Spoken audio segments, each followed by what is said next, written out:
안녕하세요. 꿈틀리 마을 주민 여러분, 여기가 어디냐면요, 신안, 전남 신안의 도초도, 우리 섬마을 인생학교가 있는 곳이죠.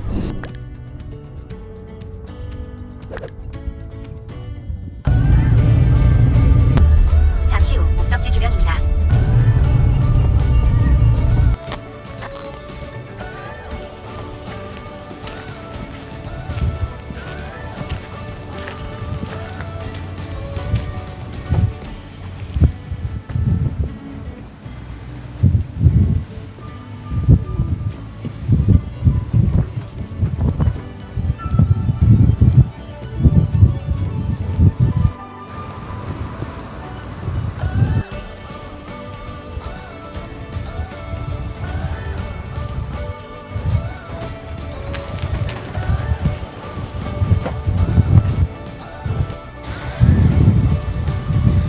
다시 한번 또 왔는데, 올 때마다 진짜 배경이 완전히 달라.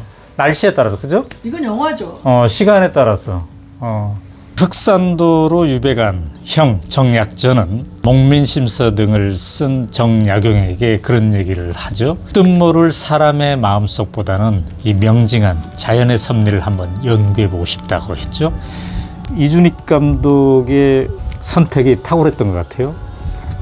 여기에서 바다를 내려다보고 있으면은 진짜 모든 근심이 다 사라집니다. 세상에 남는 것은 아름다움밖에 없구나, 이런 생각을 하게 되는 거죠. 우리가 인생을 살다 보면 힘든 과정이 많잖아요. 그걸 어떻게 이겨낼 수 있을까 걱정도 많이 하게 되는데, 여기 오면 그 자연의 아름다움 앞에 모든 시름이, 모든 걱정이 별게 아니구나, 이런 생각을 하게 됩니다.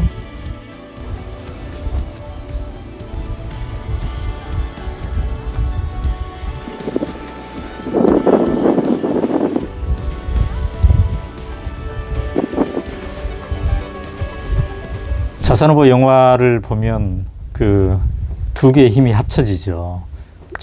정약전이라는 지식인의 힘과 어부의 힘이 합쳐지잖아요. 장대야!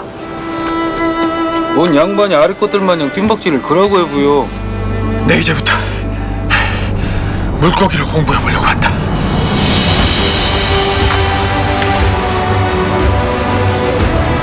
네 도움 없이는 안 되지 않느냐. 그 영화를 보면서 우리 인생을 한번 생각을 해보게 되는 거예요. 우리가 모든 것을 혼자 잘할 수는 없잖아요. 근데 사실 우리는 학교 다닐 때 모든 것을 혼자 잘해야만 된다는 것처럼 배워왔던 것 같아요.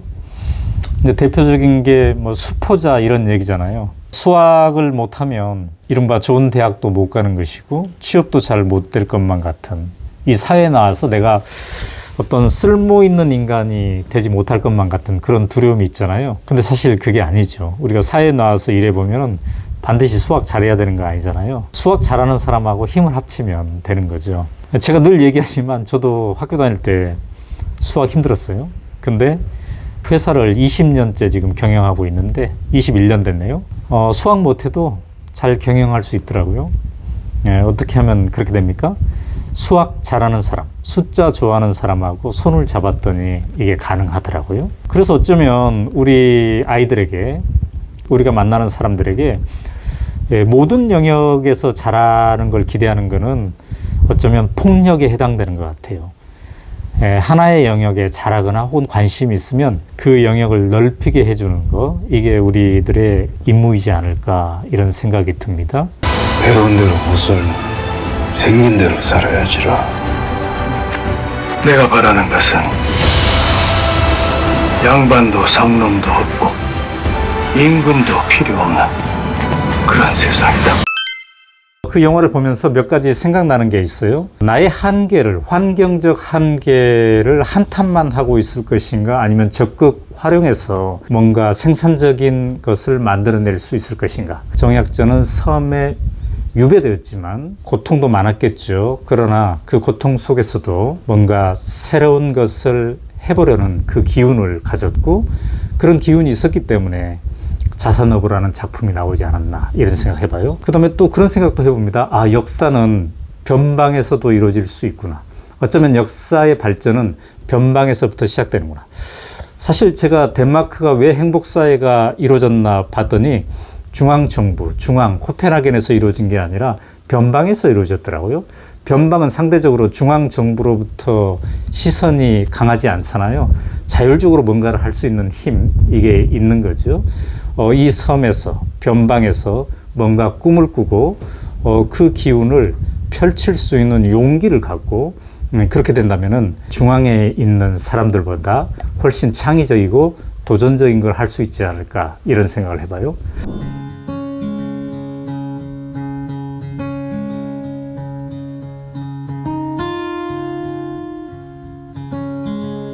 영화 자산어부는 어쩌면 우리에게 하찮은 인생은 없다, 그리고 우리가 역사적으로 기여한 어떤 일들을 등급을 매길 수는 없다, 이런 얘기를 하는 것 같아요. 이준익 감독이 오마이뉴스 인터뷰에서 그렇게 얘기했더라고요.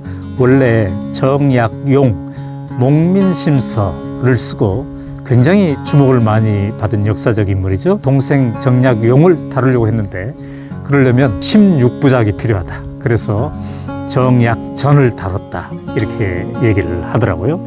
그러나 이 영화를 통해서 정약전의 인생의 무게감, 이거는 정약용 못지않는 거죠. 그리고 중요한 인물로 흑산도 어부 창대가 나오잖아요. 정약전이 자산 어부를 쓸 수 있었던 것은 어부 청년 창대의 협력이 있었기 때문이죠. 그래서 우리가 시대를 살아가면서 어떤 인생을 살까 생각할 때 누군가는 엄청난 역할을 한 것 같고 누군가는 사소한 역할을 한 것 같지만 사소한 인생, 하찮은 인생은 없다. 네, 해가 지고 있네요. 떠오를 때가 있으면 질 때도 있지요. 그게 인생이죠. 새롭게 시작할 때가 있으면 정리하고 마무리할 때도 있는 것 같습니다. 그런데 우리의 모든 도전은, 모든 시도는 꼭 의미 있는 성공으로 이루어지지는 않는 것 같아요. 때로는 실패하기도 하죠. 그런데 말이죠, 그 실패가 우리에게 또 새로운 도전의 기회를 주기도 하죠. 영화 자산어부도 그렇게 만들어졌다고 하네요. 일종의 패자 부활전으로.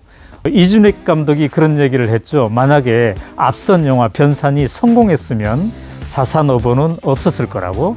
변산이 상업적으로 그다지 성공하지 않았기 때문에 다시 한번 해보자, 그런 스태프들의 움직임이 있었고 그 결실이 자산어부라는 새로운 영화로 만들어진 것 같아요.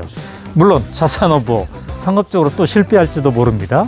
그러나 이러한 의미 있는 시도, 이런 것들이 쌓여서 영화 산업이 발전되는 것이죠. 우리의 인생도 마찬가지인 것 같습니다. 늘 어떻게 성공한 시도만 있겠습니까? 때로는 실패하더라도 마음 상하지 않고 다시 한번 추스리고 한 발짝 내 걸어보는 것, 이게 바로 인생이지 않겠습니까? 자, 오늘 자산어부 촬영지에서 만든 오연호의 꿈틀린 마을 어땠습니까? 좋으셨으면 구독, 좋아요, 알람 설정 꾹꾹꾹 하시고 또 힘찬 봄날을 지내보죠.